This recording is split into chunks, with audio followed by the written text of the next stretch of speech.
Bonjour tout le monde, bonjour, bon matin ou bon midi, dépendamment où vous êtes, ou peut-être même bon après-midi.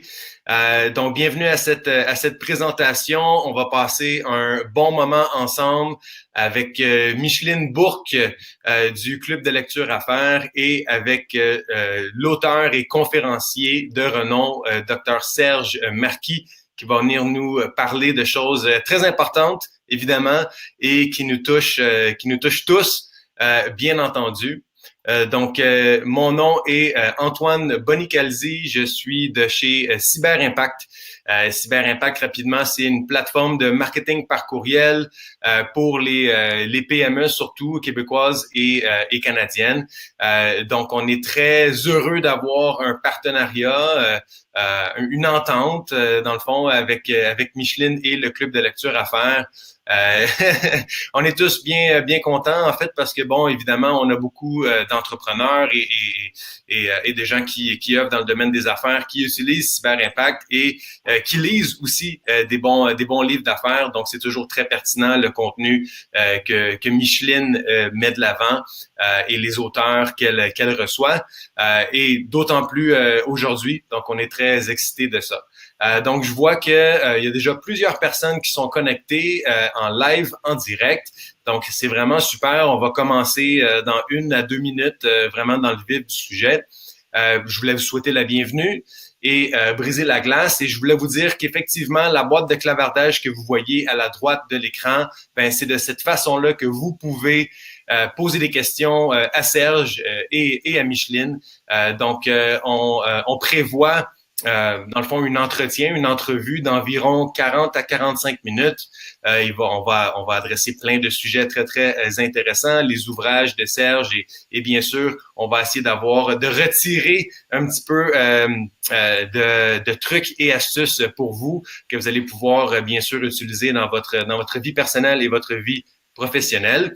Donc, 40 à 45 minutes d'entretien et par la suite, il y aura une période de questions. Donc, ça va durer 5, 10, 15 minutes, le temps qu'il faudra pour répondre à vos questions. Donc, finalement, peu importe quand, lorsque vous pensez à une question, vous pouvez l'inscrire dans la boîte de clavardage et moi, je vais me charger de vérifier vos questions pour que à la période de questions, finalement, donc dans environ 40 à 45 minutes, on va pouvoir y répondre. Donc, je vois qu'il y a vraiment beaucoup de monde. Donc, plein de gens, Rachel, Steve, Angéline, Francine, Émile, on a plein de gens. Donc, je pense qu'on est prêt à commencer. Micheline est là et notre invité, Serge, est là aussi. Donc, je me retire pour l'instant. Je vais revenir à la toute fin pour poser vos questions de vive voix. Donc, Je peux y aller, Antoine? Oh, wow! Nous voilà. Alors, Micheline Bourque ici, complètement emballée à l'idée de pouvoir partager un moment privilégié avec le docteur Serge Marquis. Le docteur Serge Marquis, ce que vous savez pas, c'est que c'est une star, puis lui-même le sait pas. Il ne sait pas jusqu'à quel point son message rayonne, et moi, je l'ai entendu de nombreuses reprises. Donc, Serge, merci beaucoup d'avoir accepté cet entretien. C'est notre deuxième. Oui, avec une immense joie, Micheline, que je suis avec toi encore aujourd'hui. Tu avais des bonnes explications qui étaient toujours autour d'événements qu'elles avaient vécus, souvent des événements qui étaient associés à du stress. Alors, je me suis dit, il y a quelque chose dans ça. Et c'est là que j'ai décidé d'aller étudier en médecine du travail parce que je me disais, il me semble qu'on peut faire de la prévention et qu'on peut rencontrer des personnes entre 4 murs, un plancher et un plafond dans l'espace de travail. Et quand je suis allé à Londres, j'ai eu la chance d'avoir un professeur extraordinaire. Son nom, c'est Alexis Brooke. Malheureusement, il nous a quittés. Mais Alexis Brooke avait consacré sa vie à la santé mentale au travail. Aujourd'hui, on parle plus de santé psychique. Le mot mental fait encore peur à bien des endroits. Alors, il s'intéressait à ça. Et quand il arrivait dans la classe, je déposais mon crayon et je l'écoutais. Et je me suis dit, c'est ce que je veux faire de ma vie. Travailler sur la santé psychique dans les organisations. Et bien sûr, j'ai eu à creuser le stress, les raisons pour lesquelles des personnes s'épuisent, perdent l'intérêt, perdent la motivation, perdent la flamme. Et ça, pour moi, c'est fondamental parce qu'après, je me suis mis à soigner des personnes chez qui la flamme s'était presque éteinte. Et je me suis mis à développer même des inquiétudes au niveau de notre société, une société de performance, là, où on a confondu, j'ai envie de dire, l'atteinte des résultats qu'on pourrait obtenir à travers certaines façons de procéder avec simplement la bienveillance pour parler De du thème mon mot chéri de l'année, le mot chéri de bienveillance. l'année. Oui. Alors donc, en soignant des gens, j'ai développé des inquiétudes du genre de quoi ça a l'air un enseignant ou une enseignante chez qui la flamme est presque éteinte dans les yeux de 30 bouts de chou qu'ils regardent. De la même façon, de quoi a l'air un soignant ou une soignante chez qui la flamme est presque éteinte dans les yeux d'une personne soignée. Et je me suis dit, ben, il faut trouver des moyens de garder la flamme allumée. On passe 8, 10 heures, 12 heures par jour, parfois, dans l'espace de travail.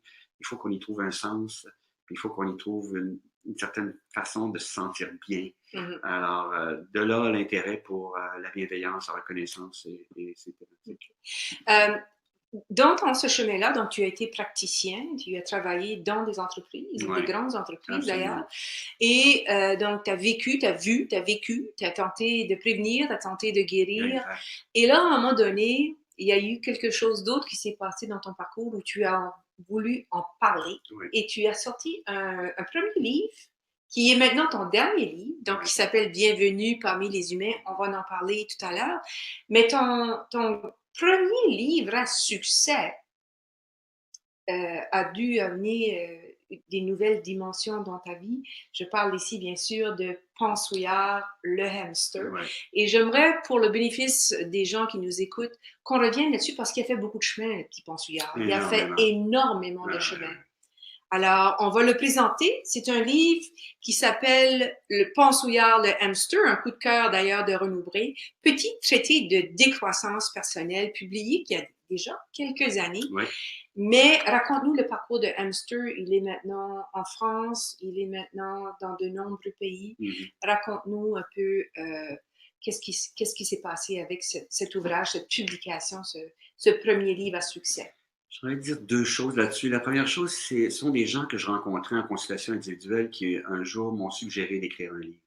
J'avais toujours rêvé d'écrire, mais je leur proposais des lectures, puis parfois ils me disaient « Pourquoi vous écrivez pas vous-même? » Alors, donc, j'ai dit « OK, lançons-nous dans le projet. » Et puis là, il y a eu une rencontre avec une petite fille, la fille d'un de mes amis, elle s'appelle Marianne, en fait.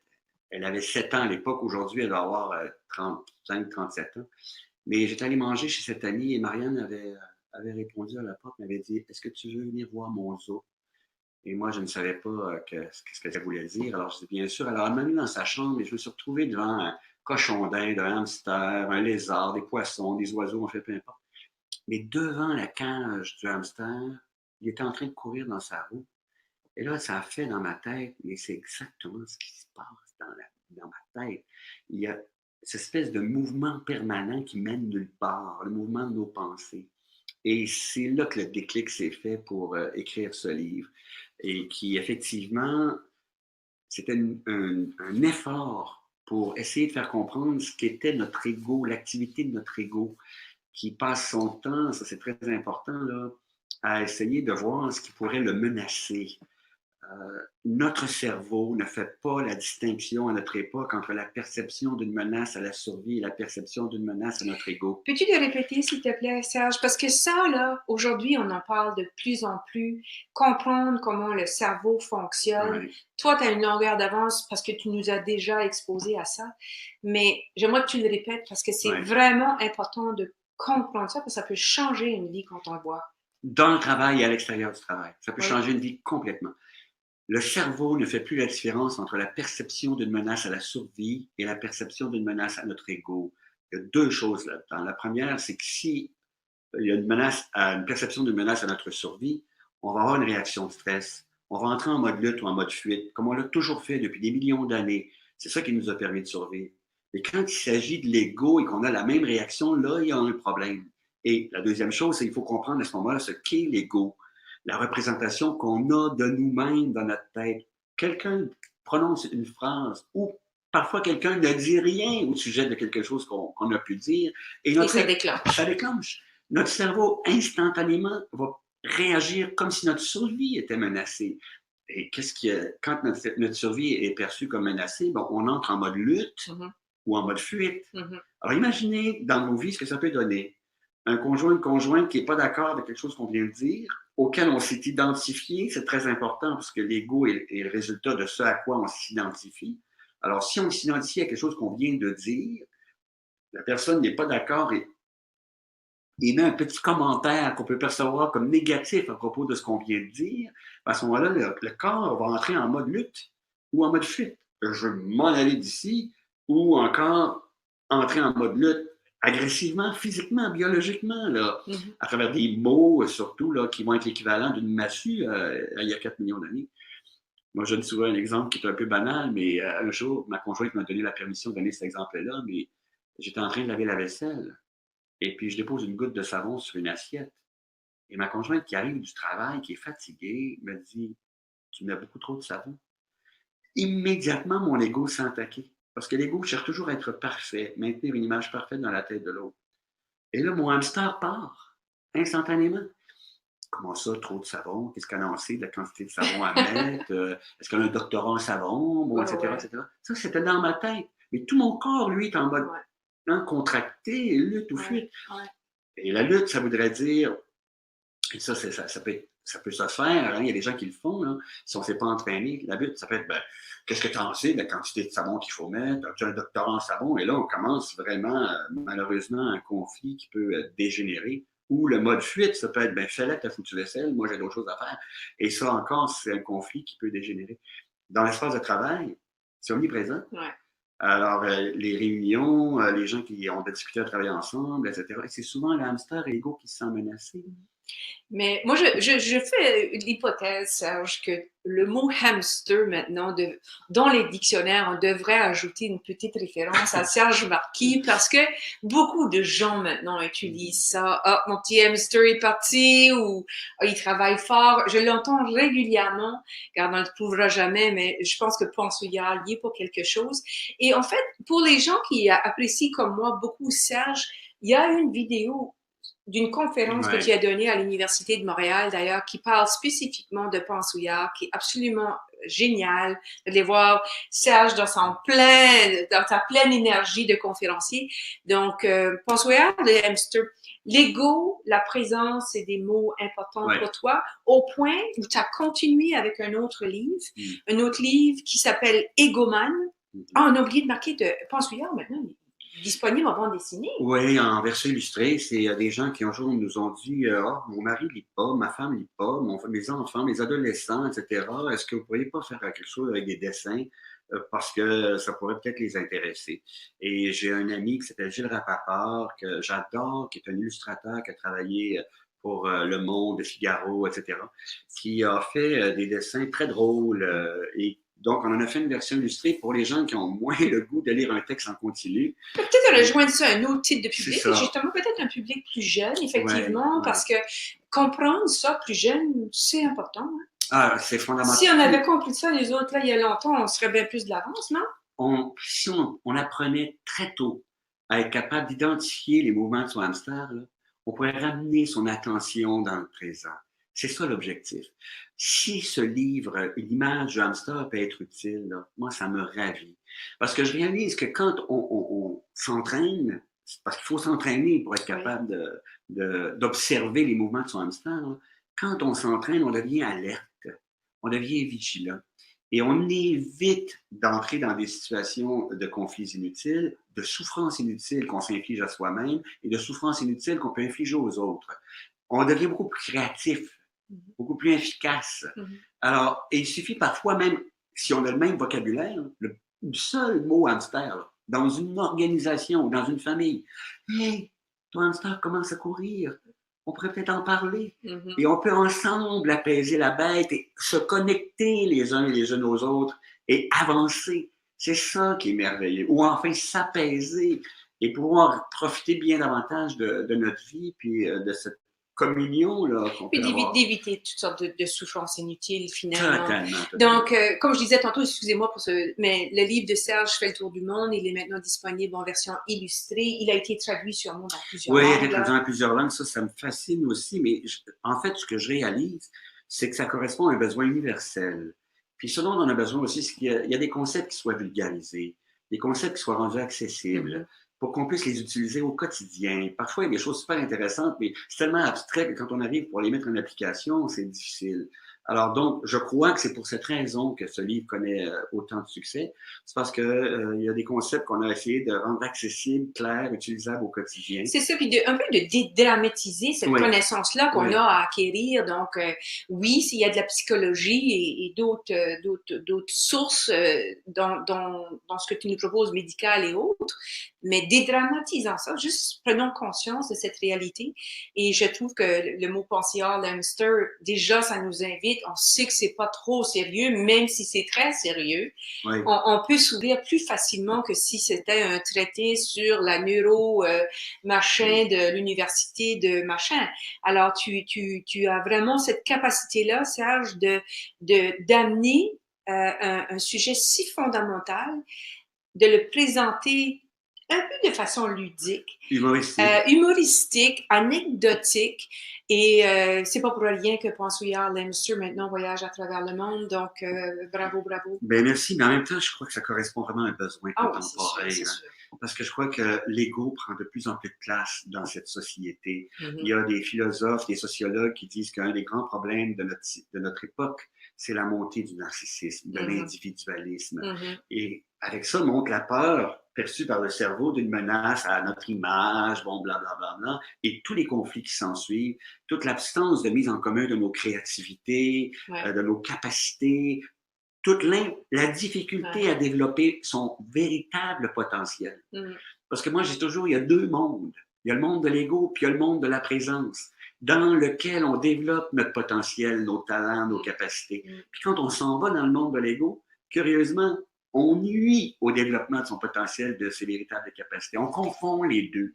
Et c'est de cette confusion dont il est urgent de sortir dans cette société. À l'ère des selfies, notamment. Absolument. Le deuxième ouvrage, Serge, que tu as proposé à ton public, c'était un roman.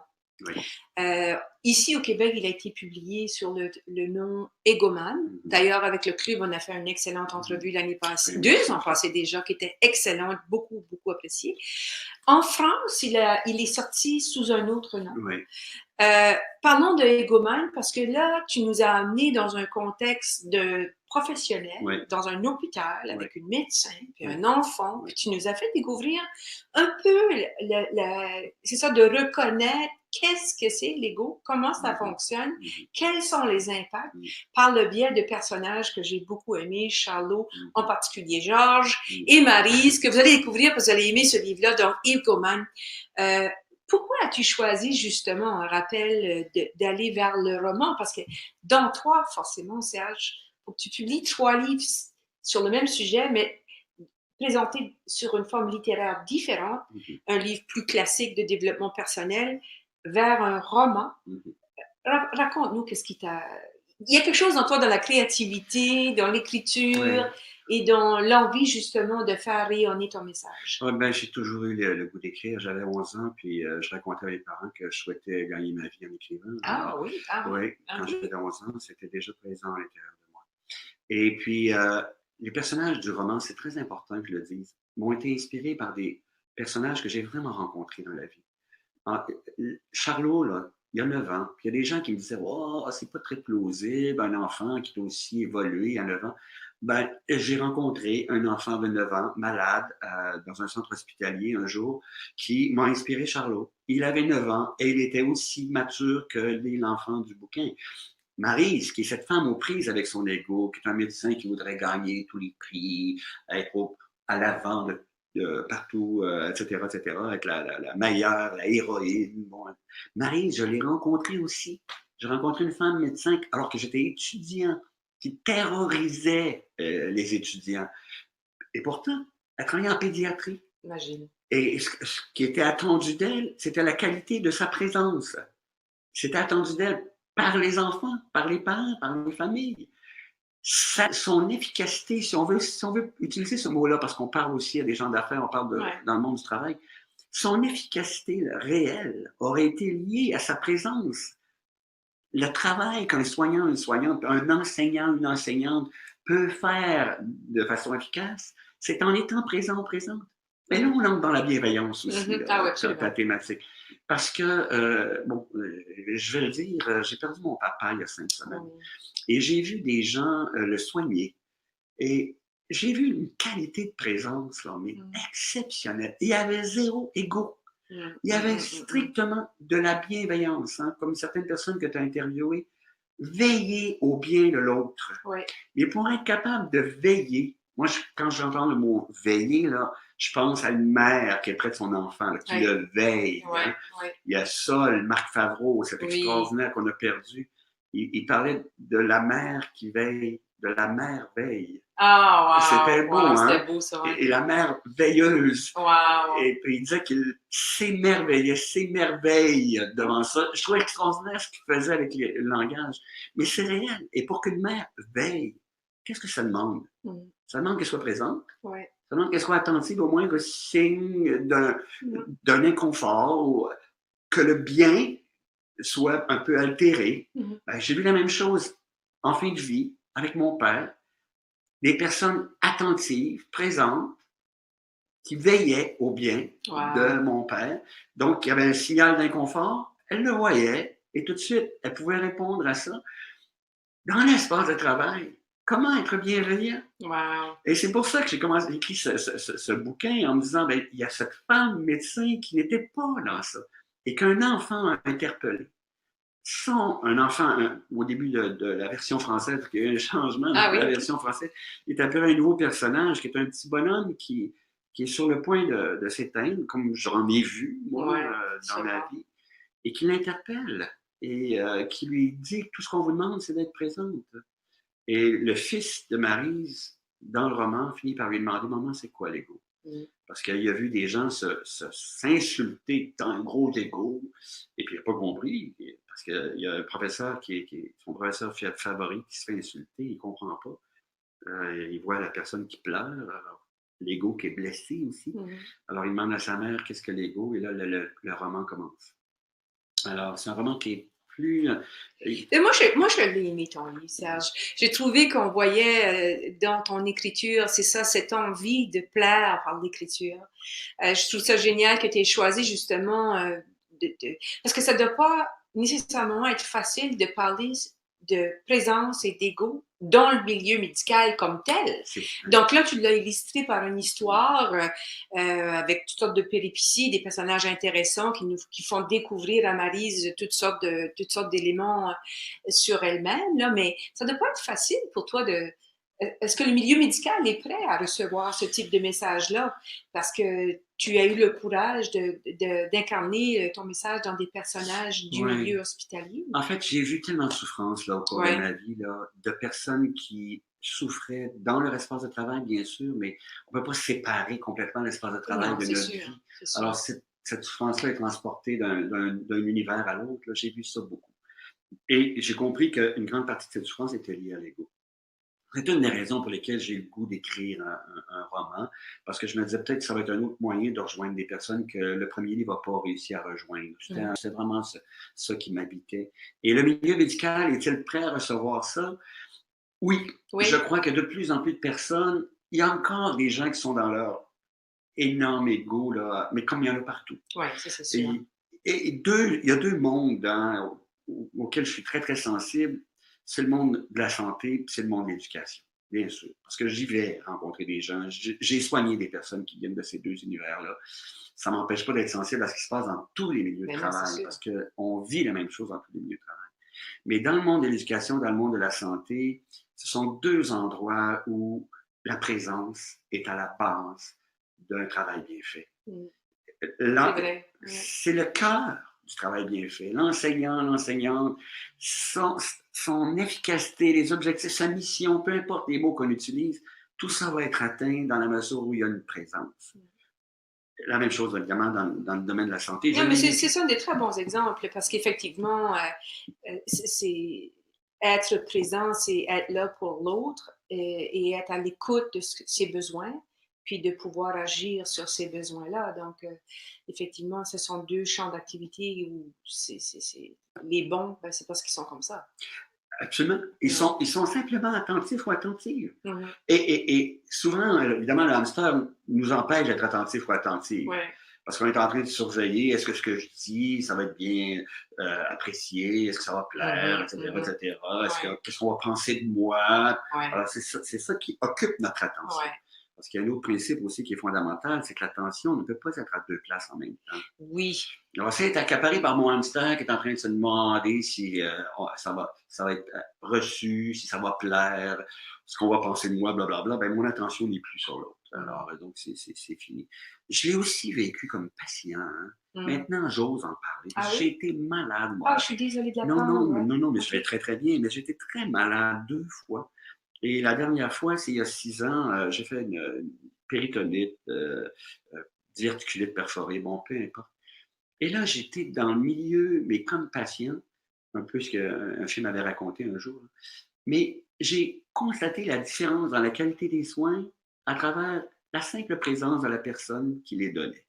C'est tellement simple. La personne qui remonte un drap pour nous rendre confortables, hein, parce que la dernière fois, à un moment donné, j'ai failli mourir. J'avais codé, enfin, peu importe. Puis il y a une personne qui, à la fin, là, quand toute l'équipe de l'urgence m'avait entouré, puis avait fait ce qu'il fallait, m'avait donné des médicaments, machin, ben, il y a une personne qui a pris le temps de remonter les draps, de placer l'oreiller, puis de me dire « c'est tout bien ». Et ça, là, ça m'a fait un tel bien, là. C'était extraordinaire. Ça prend quoi, 3 secondes? Hein? C'est rien, mais c'est tout. C'est d'être là. Okay. Oui. Alors, présence, ego, je t'écoute parler, puis c'est ça, c'est que je trouve que c'est tellement intéressant que tu prennes justement la parole, que tu parles de ces choses-là, mais pas dans une perspective scientifique, même si par-ci et par-là, il va y avoir des références, surtout dans Pensoya, mais de nous l'amener sur un plan très simple, très facile à comprendre par des exemples concrets. Donc, Egoman, moi, je l'ai beaucoup aimé. Puis, je te félicite pour ton courage, justement, d'avoir libéré ta main d'écriture, d'auteur, parce que tu portes ce titre-là et tu es auteur de livres de développement personnel, tu es romancier et là, on va tomber dans le plus petit et le plus récent qui est le Bienvenue parmi les humains. C'est un livre qui est en fait réédité, tu vas nous expliquer. Bienvenue parmi les humains, petit traité de bienveillance envers soi-même. Vous comprenez que quand j'ai vu ça, j'ai sauté dessus. Et tu as choisi cette fois-ci d'utiliser la forme littéraire sous forme de fables, des fables. Donc, raconte-nous l'histoire qui fait que tu reviens à un livre que tu as écrit avec Eugène Houle. Et maintenant que tu ressors à ton nom, j'aimerais ça que tu nous en parles. Oui, ben d'abord, Eugène, il faut que je dise qu'il est décédé. Ça, c'est très important. Et c'est Eugène qui était une des personnes, j'ai envie de dire ça comme ça, c'est important aussi, qui a cru dans le travail d'écriture que je faisais. Okay. Parce que il y a un gars qui était responsable d'un magazine qui s'appelle Travail et Santé, qui m'avait appelé il y a plusieurs années pour me dire « As-tu un article sur le burn-out? » J'ai dit non, je n'ai pas d'article sur le burn-out. J'ai dit, mais je viens d'écrire une fable, mais j'ai dit, je pense pas que ce soit le genre de choses que tu publies. Et il m'a dit, ben, envoie-moi ça. Alors, je lui ai envoyé, puis ça s'appelait La Chouette et l'éponge. Oui. Et, qui est toujours là. Qui est toujours là. Et il a publié, c'était une fable sur le burn-out. Alors, il a publié ça, puis là, Jean m'a appelé pour me dire, je ne connaissais pas. Il dit, écoutez, je viens de lire une fable dans un magazine. Puis il m'a dit, ben, j'aimerais qu'on écrive un livre ensemble. Alors, avez-vous d'autres fables? Et j'avais écrit d'autres fables à l'époque. Je lui ai envoyé toutes les fables. Puis il a dit, écoutez, moi, je m'occupe de publier un bouquin et ça s'est appelé Bienvenue parmi les humains. Eugène est décédé. Et bon, il y a eu toutes sortes de difficultés par rapport à l'édition. Enfin, pas toujours un milieu facile. C'est pas un milieu facile. Et là, le livre vient d'être republié en France. En France, on m'a demandé, parce qu'Eugène est décédé, c'est un peu compliqué parce que sa pensée, on se disait, est-ce que sa pensée aurait encore été la même aujourd'hui? Oui. Parce que ça a été écrit quand même il y a 20 ans. Est-ce que ce que Eugène avait dit à l'époque, il l'aurait dit aujourd'hui? Comme on ne pouvait pas savoir ça, ben on m'a demandé de réécrire tout ce que Eugène avait écrit. Alors, j'ai écrit un nouveau conte, j'ai écrit un conte qui relie les contes, qui est l'histoire d'une tortue qui va chez le thérapeute, qui est sur le dos en train de raconter son enfance, quand sa mère l'a enterré dans le sable, puis qu'elle s'est sauvée, puis, tout ça. Et puis là, le thérapeute il essaie de lui présenter ce qui est quelque chose qui est réel hein, dans la vie d'une tortue. Quand elle est sur le dos, là, elle peut retourner sur ses 4 pattes, si elle trouve un objet, une branche ou une pierre qui lui permet de s'appuyer. Alors, le thérapeute lui présente effectivement une branche ou une pierre pour l'aider à retourner sur ses quatre pattes pendant qu'elle est en train d'accuser ses parents de flotter dans la mer sans penser à elle. Alors, et là, finalement, elle comprend qu'elle peut redevenir autonome. Alors, tout le livre raconte, à travers des contes, des émotions que nous vivons. Et la thématique centrale, c'est bienvenue dans ces émotions. Bienvenue dans nos limites. Bienvenue dans notre fatigue. Bienvenue dans notre tristesse. Bienvenue dans notre culpabilité. Non pas parce qu'au départ, non, c'est pas correct de me sentir coupable, je devrais pas être fatigué. Non, non, bienvenue. Allons découvrir ce qu'on peut y découvrir. Et c'est ça la bienveillance envers soi-même. C'est accueillons notre humanitude. Accueillons ce que nous sommes, parce que si on l'accueille, on va y découvrir ce qui va nous permettre d'être présents et présentes, d'apaiser l'ego. Comment puis-je être bienveillant si je suis incapable d'accueillir mon humanitude? Comment puis-je l'accueillir chez l'autre? Comment puis-je accueillir la fatigue de l'autre si je suis incapable d'accueillir la mienne? C'est impossible. Alors la bienveillance commence par une bienveillance à son propre égard. Et donc veiller, comme la mère veille sur son enfant, veiller au moindre signal et écouter ce que ce signal-là transmet et découvrir ce qu'on peut y apprendre, ce qu'on peut peut-être apprendre à d'autres personnes aussi, éventuellement, là, sans entrer dans l'ego, simplement en étant... moi, je crois beaucoup qu'on apprend par modélisation dans la vie. Hein. On a eu des modèles qui nous ont inspirés. Puis je crois qu'on a besoin de modèles toute notre vie. Et qu'on peut être des modèles les uns et les unes pour les autres. Alors, si j'accueille dans la bienveillance ce que je suis, ma tristesse. Papa est parti il y a 5 semaines. Je vis de la tristesse. Ben, je comprends. J'accueille cette tristesse. Ouais. Ça me permet même d'entrer en connexion avec tout ce qu'il nous a donné. C'est un peu cliché de le dire, mais ça me permet d'entrer en connexion avec l'héritage qu'il nous laisse, c'est-à-dire l'amour qu'il nous a offert, l'enseignement qu'il nous a donné quand on était enfant, adolescent, etc. Si je ne vais pas dans la tristesse, je ne pourrais pas accueillir ça. Absolument. Alors, j'accueille tout ça, bienvenue parmi les humains.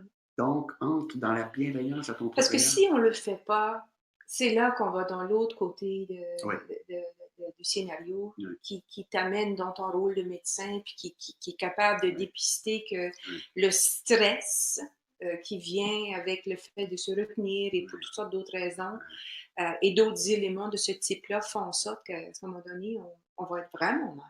Et surtout dans une société qui, plus que jamais, prône la performance. Ah oui, Et qui, c'est fascinant parce que plus on va aller dans la bienveillance à l'égard de soi-même, là, je vais dire quelque chose de gros. Là, OK. Préparez-vous. Plus on va devenir véritablement performant, entre guillemets. Parce qu'on va être dans notre créativité. On ne sera pas dans le jugement qu'on va porter à son propre sujet ou dans la peur du jugement des autres. Et ça va nous rendre très créatifs. Puis on n'a plus besoin du mot performance à ce moment-là. Parce que j'en parle à travers l'écriture. Si pendant que je suis en train d'écrire, je me demande si chaque phrase va être appréciée par quelqu'un d'autre, là, ben j'écrirai pas. Là. Non, absolument. Bon, ça, c'est un exemple. Alors, dans l'espace de travail, c'est la même chose. Si on est dans la bienveillance, on n'a pas besoin d'être dans la bienveillance à travers un souci d'efficacité. On peut être juste dans la bienveillance parce que nous sommes d'abord et avant tout des êtres de relation, les êtres humains. Absolument. Puis on a besoin de ces relations-là. On a besoin de connecter. C'est fondamental, autant que notre oxygène. Hein, je dis souvent, moi, on coupe tous les arbres là, sur la Terre. Il n'y a plus un être vivant, enfin, très peu d'êtres vivants, entre autres des humains, qui peuvent survivre. Parce que les arbres fabriquent notre oxygène. Nous sommes reliés à ce point-là. Donc, imaginons à quel point nous sommes reliés en tant qu'êtres humains. Alors, dans l'espace de travail, si je suis bienveillant à mon propre égard, je vais aussi l'être à l'égard de l'autre. Et là, la connexion va se réaliser. Et en même temps, quelque part, ben, notre créativité va être plus disponible. Alors oui, on va arriver à des résultats parce qu'on va être créatif. Je reviens un petit peu sur ce choix que tu as fait de la fable. Est-ce que tu es une personne qui a lu, tu sais, on a connu les fables de La Fontaine, pourquoi la fable t'a interpellé? Tu as essayé le roman, mais non, mais tu as fait la fable avant le roman, en fait. Donc, pourquoi la fable? Ça m'a interpellé, ça m'interpelle encore. Quand j'étais enfant, on me racontait des histoires. Avant de dormir, j'avais le privilège d'entendre des contes dont je me souviens. Il y a des contes qui sont universels. on m'a déjà demandé quel est votre conte préféré. Blanche-Neige. Ah oui. Parce que je trouve que Blanche-Neige, c'est tellement d'actualité. Ouais. Miroir, miroir, dis-moi qui est la plus belle. Ben oui. Malheureusement, ce n'est pas toi. On est dans les selfies, là. Hein? Oui, oui, C'est absolument. extraordinaire. Là. Oui, oui, Et qu'est-ce que ça génère chez celle qui se fait dire ce n'est pas toi? oui. Le goût de détruire celle qui est plus belle qu'elle. Oui, oui. N'est-on pas dans le narcissisme au maximum? Absolument. C'est extraordinaire. Ouais. Les contes nous présentaient ça. Alors, je me suis dit, ça m'a marqué.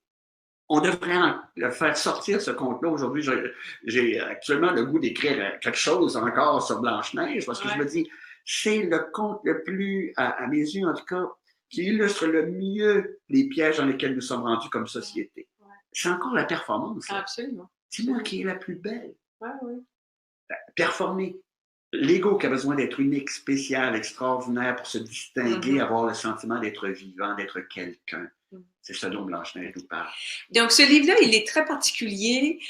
Donc, c'est de l'écriture sous forme de fable. Tu nous présentes des clés qui sont des indices pour l'apprentissage qu'on a à faire. Tu as déjà donné quelques indices là-dessus. Donc, c'est disponible en France présentement. Très prochainement au Québec. Hein. En 2019, ça devrait être là, pour sûr. Ben, j'espère. Il y a des négociations entre les éditeurs. Ça me dépasse aussi. Oui, je comprends. Mais je sais que les éditeurs se parlent. Ben, c'est parce qu'ils se garochent tout sur toi, parce que tu fais tellement des bons livres que tout le monde aime. Alors, pour ça, donc, bienvenue parmi les humains, Dr. Serge Marquis, petit traité de bienveillance envers soi-même. Je ne sais pas s'il y a des choses que tu voulais ajouter. Encore une fois, aujourd'hui, tu es médecin, tu es conférencier, tu es auteur. Comment tu t'inspires, toi, maintenant? Puis, quel chapeau te fait c'est trois beaux chapeaux, là, mais quel chapeau te fait le plus plaisir, là, maintenant, sachant que tu peux rayonner autant? Je m'inspire vraiment de tout ce que la présence peut m'apporter. Je voudrais donner un exemple de ça. Quand papa est décédé, j'étais à Toulouse. Enfin, il n'était pas encore mort. J'ai eu la chance de revenir là, pour l'accompagner dans ces dernières heures. Mais j'étais chez notre fille parce qu'elle était sur le point d'accoucher. Ça, c'est incroyable. Hein? Ouais. La mort et la naissance en conflit direct. Mardi après-midi, elle est sur le point d'accoucher. Et puis, elle a des contractions, etc. Mardi soir, elle accouche. Et le lendemain, je la embrasse à la maternité, bon, etc. Mais avant qu'elle parte pour la maternité, on a eu un repas et son premier enfant, qui s'appelle Jules, est à côté de moi. Il y a 2 ans et 3 quarts. Et puis pendant le repas, il passe sa main sur mon avant-bras comme ça. Moi, je pense qu'il va avoir le sel ou le poivre, je ne sais pas quoi. Alors je me tourne vers lui, je dis qu'est-ce que je peux faire pour toi? Et il me dit, c'est juste une caresse. Oh. Il n'y a pas 3 ans encore. C'est juste il est dans la bienveillance. C'est extraordinaire. Wow. On a ça en nous. On a ça en Alors, nous. ce qui m'inspire, là, c'est la présence qui permet d'accueillir tout ça. Wow. Ces gestes-là, ces qualités-là que nous possédons. Bon, il y a quelque chose que j'ai le goût de faire de plus en plus, c'est pour répondre précisément au chapeau. Oui. J'ai le goût de me consacrer de plus en plus à l'écriture. Moi, je te le souhaite. Parce que j'aime vraiment ça. Ça paraît ça paraît dans ton écriture que tu as un don à développer, puis tu le fais là, progressivement sous différentes formes.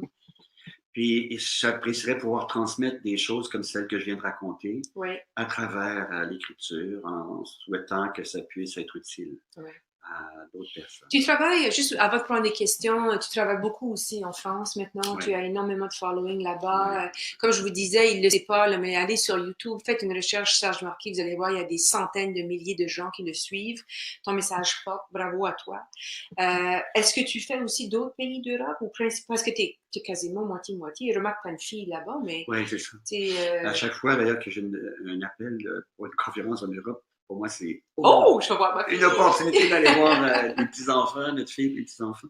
Alors, oui, effectivement, il y a d'autres pays où je vais, surtout dans la francophonie, la Belgique, la Suisse, bon, etc. Un peu d'Afrique, non, pas encore? Je suis allé déjà, mais moins pour le moment. Okay. Puis mon goût le plus profond, là, c'est vraiment de partager avec d'autres personnes cette réflexion-là. Mettre en commun nos cerveaux, nos cœurs, pour qu'on avance dans la compréhension de ce qui nous sépare, de ce qui nous fait souffrir, de ce qui nous empêche de créer, d'aimer, de s'émerveiller, etc., etc. Parce que si on enlève les obstacles à l'émerveillement, à la créativité, à la rencontre, à l'amour, ben à ce moment-là, on va vraiment profiter pleinement de nos vies. Alors, et c'est ça qui m'anime totalement. Wow! Je suis émue en t'écoutant. Antoine, est-ce qu'on a des questions? On revient vers Antoine. Il va revenir, ce sera pas long. Et voilà. Oui. Et voilà. OK, donc, on a une ou deux questions qui ont été posées pendant la présentation. J'invite les gens en ce moment à, s'ils ont une question ou un commentaire, des pistes de réflexion, à les inscrire dans la boîte de clavardage immédiatement. Donc, on va commencer avec, on a France qui a posé une question qui nous demande comment réussir à être constamment en bienveillance en préservant notre bienveillance envers nous comme personne ou comme individu. Donc, dans le fond, comment, si je comprends bien, là, c'est comment être à la fois bienveillant envers les autres et bienveillant envers nous-mêmes. Comment on peut, dans le fond, faire les deux et rester en équilibre? J'ai envie de répondre que la première étape de la bienveillance envers soi-même, c'est de réaliser qu'on ne peut pas être constamment bienveillant envers soi-même. C'est-à-dire que c'est un apprentissage, c'est quelque chose qui demande une certaine forme d'entraînement. Parce que moi-même, régulièrement, j'ai envie de dire que je m'auto-flagelle, tu sais, dans le sens de « Ah, je suis au volant de la voiture ». Il y a des mots qui viennent de mon hamster qui sont des jugements portés sur le comportement des autres, etc. Et là, après, j'entre dans la culpabilité. Et c'est là qu'arrive l'effet de l'entraînement. C'est là que la bienveillance à l'égard de soi-même peut surgir. Ah, bon, j'ai dit ça. OK, j'ai dit ça. C'est pas grave. Je l'ai juste dit dans ma tête, parfois au doigt, mais je l'ai dit. OK, c'est pas grave. Qu'est-ce que je peux apprendre de ça? Comment je peux maintenant inscrire ça davantage, cette vigilance, cette conscience dans mon quotidien? Et bienvenue parmi les humains. Je me trompe, je trébuche. Mon hamster, souvent, les gens disent, avez-vous encore un hamster? Bien sûr. Il a des cuisses d'acier. Il est boosté aux stéroïdes, je dis souvent. Mais je le vois de plus en plus rapidement. Ça, c'est le changement majeur dans mon humble existence. Maintenant, aujourd'hui, là, c'est devenu assez... je suis très, très, j'ai envie de dire, heureux de pouvoir vivre ça. Mon hamster pour courir, puis je m'en rends compte en quelques secondes à peine. Mais il a couru. Je n'ai pas empêché de courir, mais en quelques secondes, je me suis rendu compte qu'il était parti à courir. Et c'est là que la bienveillance à l'égard de soi-même s'amorce. Donc, bienvenue parmi les humains, si on n'est pas tout le temps bienveillant, juste à découvrir qu'on peut le devenir de plus en plus. Ça, c'est une pratique à intégrer dans le quotidien, dans les petites choses de la vie. L'exemple que tu donnes est une parfaite illustration. Au téléphone avec quelqu'un, un colis qui n'est pas livré, peu importe nos réactions. Aussitôt que le hamster part, ils se rendent compte qu'il travaille. Oui. Et ça arrive d'innombrables fois par jour. Ah oui. Et c'est instantané, c'est une fraction de seconde, parce que l'ego est toujours à l'affût de ce qui pourrait le menacer. C'est comme si on avait développé des systèmes de radar, de je sais pas trop quoi. Paf! En une fraction de seconde, il y a quelqu'un, Mathieu Ricard disait ça, il y a quelqu'un qui fronce les sourcils. Pendant qu'on parle, puis là, ça part. Et c'est là qu'il doit arriver le deuxième temps, là. Oh, ça y est, je suis reparti dans le jugement, la critique, le blâme. OK, je suis parti dans la critique, le blâme. Moi, je suis rendu compte. C'est ça, la bienveillance envers soi. La prochaine fois, je serai plus vite. Ça va être plus rapide. Antoine, est-ce qu'il y avait une autre question? Oui, on en a quelques-unes. Dans le fond, je vais répondre à une question technique tout de suite. Dans le fond, il y a des gens qui se demandent si la conférence a été enregistrée, si elle va être disponible. Donc oui, vous allez tous recevoir un courriel automatisé de ma part un peu plus tard aujourd'hui. Ce courriel-là va contenir un lien pour visionner la reprise ou l'enregistrement. Si jamais il y a un problème, vous avez des difficultés, vous pouvez répondre à ce courriel-là. Ça va m'envoyer un courriel dans ma boîte de réception et moi, je pourrai vous envoyer un lien. Je sais que Micheline va aussi rendre ça disponible sur son site web dans l'espace club. Donc, si vous êtes membre, si vous êtes abonné, vous allez pouvoir trouver ça là. Et si vous n'êtes pas déjà abonné ou un membre du club de lecture à faire, allez voir son site web c'est clubdelectureaffaires.com. En Voilà. tout cas, vous pouvez taper Club de lecture affaires sur Google, vous allez tomber dessus immédiatement. Merci, Antoine. J'aurais une dizaine de bonnes entrevues à avoir au sujet de la bienveillance. Oui, on a fait tout un travail grâce à mes collaborateurs en France, entre autres. On a fait découvrir de nombreux ouvrages, en fait, qui portent sur la bienveillance. Maintenant, le tien s'ajoute à ça. Et on a aussi fait des entrevues avec des entreprises bienveillantes, des gens qui travaillent avec la bienveillance, y compris en marketing, crois-le ou non. Comment la bienveillance dans un contexte d'affaires peut être une façon de se différencier. Ouais. Alors, c'est très intéressant, la bienveillance. Merci, Antoine, pour le petit pitch. Je n'avais même pas pensé à ça. Tu vois, je suis pas rendue au... Oui, il y a quelqu'un qui me pose la question aussi, qui est intéressé à Cyberimpact pour les infolettes, cyberimpact.com. C'est aussi simple que ça. Donc, on avait plus un commentaire ou une piste de réflexion de la part de Christiane Marchal qui constate que l'ego s'installe dès l'école primaire et encore plus au secondaire. Les jeunes pourraient certainement bénéficier de l'expertise de Serge Marquis. Donc, dans le fond, j'aimerais savoir ce que Serge en pense, puis s'il y a déjà des choses en place pour, dans le fond, travailler avec la jeunesse à ce niveau-là. Ah, c'est tellement une belle question parce que c'est tellement important d'être vigilant et vigilante, même comme parent, parce que l'ego peut même s'emparer de nous comme parents, vouloir être le meilleur parent du monde, la médaille d'or des parents, tu sais, bon, etc.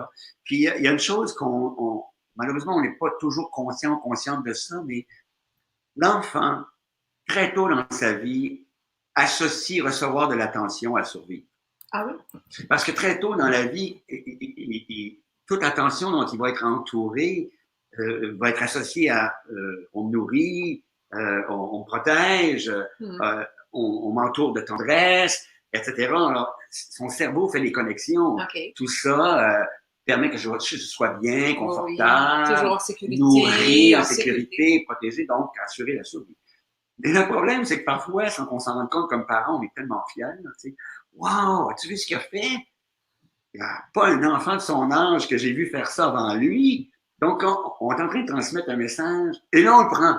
Okay. C'est tellement extraordinaire, tellement fantastique. Là, l'enfant, il commence à associer, si je fais quelque chose d'exceptionnel, je vais recevoir l'attention qui me permet de survivre. Ouais. Alors, et là, commence à se construire l'idée que pour recevoir de l'attention, donc survivre, il faut que je sois exceptionnel. Je comprends. Et déjà, les premiers rudiments de l'ego commencent à s'installer. Là. Vouloir trouver le moyen d'être exceptionnel à travers tout ce à quoi on peut s'identifier. Les mots qu'on prononce, les pirouettes qu'on fait, bon, etc., etc. Oh, wow. Alors, et ce dont on peut prendre conscience comme parents, dans les écoles, au primaire, au secondaire, ça devient de plus en plus vivant, ça, parce que les gens qui en sont conscients, qui intègrent ça au programme, c'est d'offrir la présence. Parce que l'enfant modélise. Alors, il va modéliser le besoin de réussite. C'est pour ça que dans le roman, j'ai voulu insister là-dessus. Il va modéliser le besoin de réussite du parent pour se sentir exceptionnel ou il va modéliser la présence que lui offre le parent. Si un parent est très occupé, arrive du travail, « Ah, je suis fatigué », que l'enfant lui raconter sa journée, puis le parent ne sent pas qu'il a l'état nécessaire pour pouvoir écouter l'enfant, il peut toujours lui dire « Donne-moi 2 minutes ». Et dans 2 minutes, toute mon attention va être juste pour toi. Je te reviens, c'est sûr. Ça change toute la donne. Alors, ça change toute la donne parce que le parent peut être bienveillant vis-à-vis lui-même, bien vu dans ma fatigue. Là. Je vais m'apaiser quelques instants. Oui. Et après, je vais entrer en contact avec mon enfant, mais je vais être complètement là. Ce qui permet à l'enfant de réaliser qu'il y a tout à coup toute la présence. Il peut modéliser la présence. Au lieu de vouloir toujours passer par l'exceptionnel, ce que l'ego emprunte comme chemin, pour pouvoir avoir cette attention-là. Et dans les écoles, on commence à intégrer des programmes où on enseigne la méditation pleine conscience aux enfants. Oui, de plus en plus. Ici, au Québec? Au Québec. Excellent. Absolument. Alors, et ça, c'est merveilleux parce qu'il y a des enfants qui s'arrêtent dans la journée, entrer, je dirais, même dans la bienveillance à leur propre égard, par rapport à ce qu'ils ressentent, etc. Ils apprennent à découvrir ça. Et ils apprennent ce que c'est qu'être présent. Alors, c'est merveilleux. C'est merveilleux, absolument. Donc, et il y a des ouvrages qui commencent à apparaître aussi là-dessus. Alors, plus on l'apprend tôt dans la vie, plus évidemment on devient, j'ai envie de dire, compétent, entre guillemets, dans le fait que notre vigilance apparaît très tôt, découvrir où est notre attention, est-ce qu'elle est accaparée par l'ego, ou si elle peut être juste dans le présent. Très intéressant, Serge. Antoine, une petite dernière peut-être? Est-ce qu'il y a quelque chose d'autre à ajouter? Ah oui, on peut continuer. Les gens, les gens ont des bonnes questions et sont vraiment intéressés par le sujet. Donc, des belles réflexions. En tout cas, si on voulait que les gens aillent plus loin dans leur réflexion, on a réussi notre objectif. Donc, il y a José qui demande ça et puis j'ai vu d'autres commentaires ou questions qui vont dans le même sens. Dans le fond, il y a la gestion de notre ego à nous. Tu sais, on est en contrôle de ça où on peut essayer de l'être de plus en plus, mais aussi il y a la gestion de l'ego de ses collègues. Donc, dans, dans un contexte de travail professionnel, comment composer avec le gros ego d'un collègue, ou moi je dirais même, tu sais, d'un patron, d'un collègue, ou peu importe, comment on fait ça? Y a-t-il des trucs? Ouais, il y a un mot que j'aime bien, là, c'est apaiser son propre ego. Hein, ça, je trouve ça important parce qu'il a peur, il se sent menacé, etc. Donc, apaiser son propre ego. Et le grand danger devant l'activité, j'aime bien utiliser l'expression l'activité égoïque d'une autre personne, c'est de tomber dans un piège. Tomber dans le piège que, j'ai envie de le dire comme ça, là, pour que ce soit le plus clair possible, que l'ego de l'autre peut nous tendre. Parce que très fréquemment, l'ego va vouloir se distinguer à travers l'opposition, à travers le conflit. Il y a une de mes amies qui disait un jour qu'elle n'avait pas envie d'être une tache grise sur un mur gris. J'ai trouvé cette expression-là très intéressante parce qu'on se confond à ce moment-là. C'est comme si on disparaissait. Et puis, ça, c'est une des caractéristiques de l'ego. L'ego ne veut pas être une tache grise sur un mur gris. Alors, il choisit souvent le conflit pour se distinguer, être en opposition avec l'autre. Parce que s'il est d'accord avec l'autre, il devient comme la tache grise sur le mur gris, c'est-à-dire qu'il se confond avec l'opinion de l'autre, bon, etc. Alors, il y en a qui, même si quelque part, au fond, ils trouvent que l'opinion de l'autre a un certain intérêt, ils vont quasiment spontanément s'opposer. Alors, ce qu'on a à faire, c'est de se rendre compte que tout à coup, l'activité égoïque de l'autre s'est amorcée. Et de ne pas tomber dans le piège d'entrer dans l'arène où l'ego veut boxer. Comprenez-vous? Parce qu'à ce moment-là, là, c'est notre propre ego qui est attiré par l'ego de l'autre, et là, on entre dans le piège qui nous est tendu. C'est de rester dans la présence. Oh, père, regarde ça, moi. Cette phrase-là qu'il a prononcée ou qu'elle a prononcée, là, j'ai envie, moi, de le boxer. Ça ne veut pas dire qu'il faut renoncer à son opinion. Ça veut dire qu'il faut se trouver des espaces où il est possible d'exposer son opinion sans que cette opinion soit perçue comme une identité qui pourrait disparaître si l'opinion de l'autre prévaut. J'espère que je suis clair, là. Je pense que oui, moi, je pense que oui. Parce que c'est ça le problème ici. Arrive un moment où c'est tellement instantané, là, si on sent notre opinion menacée, là, on a l'impression que parce que notre opinion disparaîtrait, nous disparaîtrions. C'est ça qui est le problème.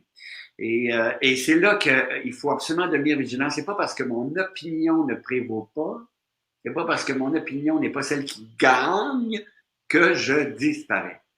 Je peux simplement, OK, là, il y a un moment où deux opinions diffèrent. Comment je pourrais trouver un moyen pour observer les différences entre nos opinions, trouver des points communs entre nos opinions peut-être, et voir s'il n'y aurait pas un espace où on pourrait mettre ça en commun. Arrive un moment où on réalise que l'ego de l'autre se sent tellement menacé qu'il est impossible d'entrer dans cet espace où on pourrait mettre des choses en commun. Ben là, c'est très difficile, mais il faut lâcher prise. Absolument. Puis, il faut lâcher prise. On en rencontre des comme ça. Oui, ils font leur chemin comme ils pourront faire leur chemin. Exactement. D'où l'importance aussi de développer des bonnes techniques de communication, de bien dire les choses. Exact. Et comme tu suggères, de faire un retour sur soi au niveau de sa parole aussi, mais de pas prendre la parole comme une chose. C'est juste des idées sur lesquelles on peut... C'est ça, sortir de l'arène de l'ego pour entrer dans l'arène de la présence. Et ça peut apporter c'est très étonnant, ce que ça peut faire basculer. Parfois, là, moi, je l'ai vu à d'innombrables reprises maintenant. Là. Je le vois que tout à coup, l'ego de l'autre se sent menacé. Là. Il est prêt à attaquer. Là, Là, je me dis, non, ça sert à rien, là. Je peux pas entrer là-dedans. Là.